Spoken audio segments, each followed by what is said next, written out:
نحمده ونصلي على رسوله الكريم أما بعد فقد قال الله تعالى في القرآن المجيد والفرقان الحميد أعوذ بالله من الشيطان الرجيم بسم الله الرحمن الرحيم۔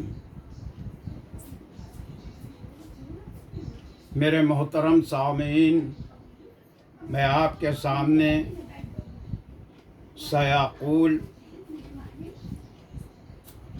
پارہ سیقول سورہ بقرہ کی ایک آیت تلاوت کر رہا ہوں۔ بسم اللہ الرحمن الرحیم۔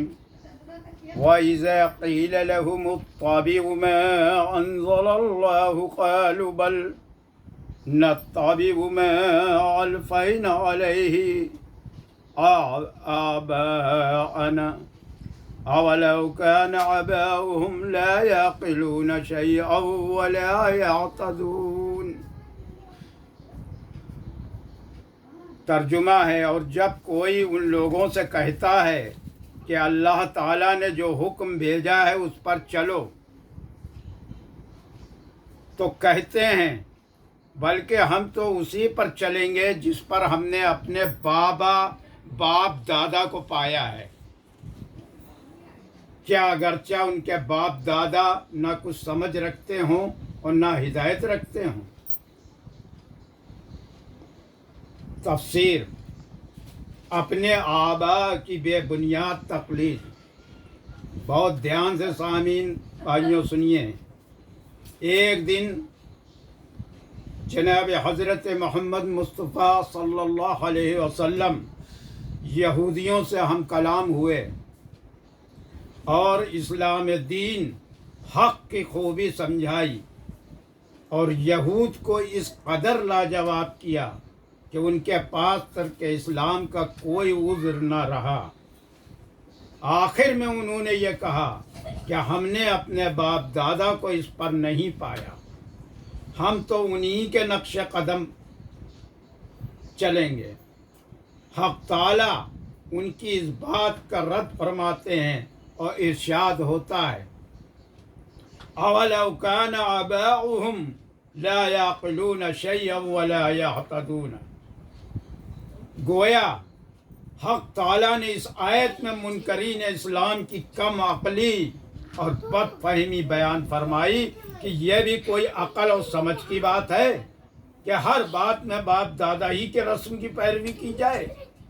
ہاں، اگر ان کے آباء و اجداد صاحب علم ہوتے اور توحید کو جانتے ہوتے اور راہ ہدایت پر ہوتے اور پھر یہ لوگ ان کا اتباع کرتے تو کوئی بات بھی تھی، اور جب کہ وہ دین سے ناواقف سیدھی راہ سے بھٹکے ہوئے ہوں پھر بھی یہ انہی کا اتباع کریں گے۔ اس طرح مشرکین کی باطل عقائد و اعمال میں آباء و اجداد میں اندھی تقلید اور پیروی کی مذمت اور ممانعت فرمائی گئی۔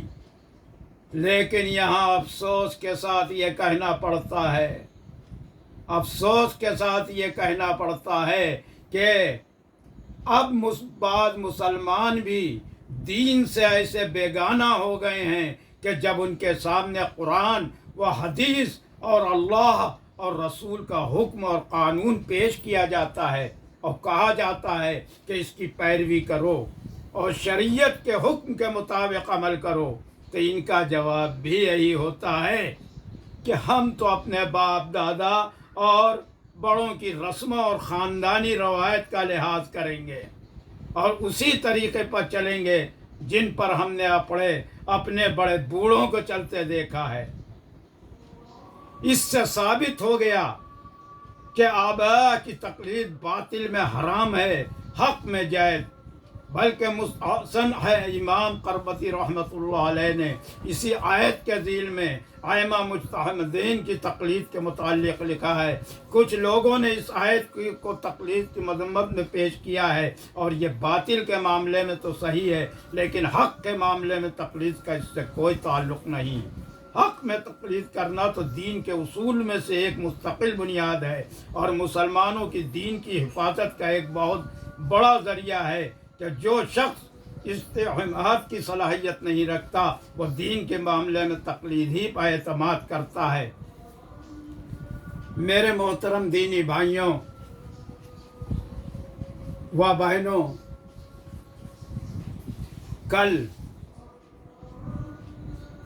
بڑی زور پر 12 ربیع الاول منائی گئی۔ ہم آپ کو بتاتے ہیں 12 ربیع الاول کے بارے میں۔ 29/11 ہجری مطابق 26 مئی سن 632 منگل کے دن آپ صلی اللہ علیہ وسلم ایک جنازے سے واپس آ رہے تھے کہ آپ کے سر میں تیز درد اٹھا اور بخار آ گیا۔ وہ بخار دن بدن بڑھتا گیا۔ وہ بخار بڑھتا گیا۔ آپ صلی اللہ علیہ وسلم کی 17 نمازیں چھوٹ گئیں جو آپ کے حکم سے ابو بکر صدیق رضی اللہ عنہ نے پڑھائیں۔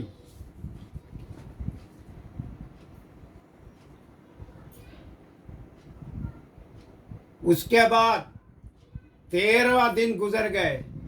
13 دن تک آپ بخار میں مبتلا رہے۔ کمزوری اتنی بڑھ گئی کہ نمازوں کے لیے مسجد نہیں جا پائے۔ دوپہر کے قریب دوشنبے کا دن یعنی پیر کا دن 12 ربیع الاول 11 ہجری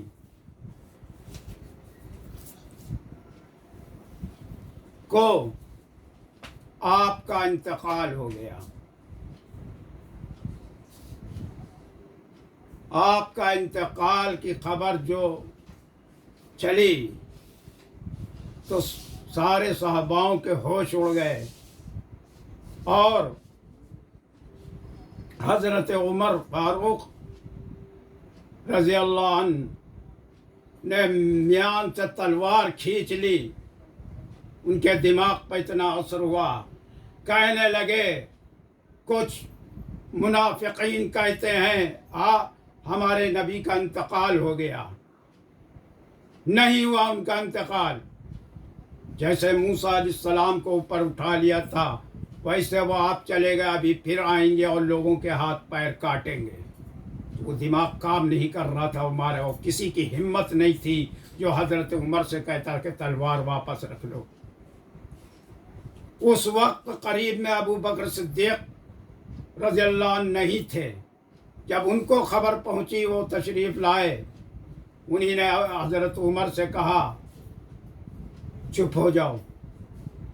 نہیں سنی نے ابو بکر کی بھی، اپنی ہی وہ کہتے رہے ہمارے صدمے میں۔ تو حضرت ابو بکر صدیق رضی اللہ عنہ الگ آ کے کھڑے ہو گئے اور فرمانے لگے، اتنے میں جتنے حضرت عمر کے ساتھ لوگ تھے وہ سب ابو بکر صدیق رضی اللہ عنہ کے طرف آ گئے۔ آپ ابو بکر صدیق رضی اللہ عنہ نے فرمایا، تم لوگ کس کی پوجا، اگر تم پوجا حضور صلی اللہ علیہ وسلم کی پوجا کرتے تھے تو ان کا انتقال ہو گیا، اگر تم اللہ کی پرستش کرتے تھے تو وہ زندہ ہے، وہ زندہ رہے گا ہمیشہ ہمیش۔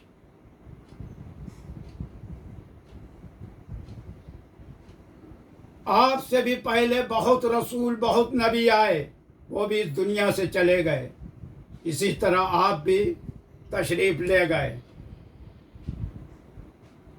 لیکن اللہ ہے، اللہ زندہ ہے، وہ زندہ رہے گا۔ اگر تم اس کی پرستش کرتے تھے تو کرو اس کی۔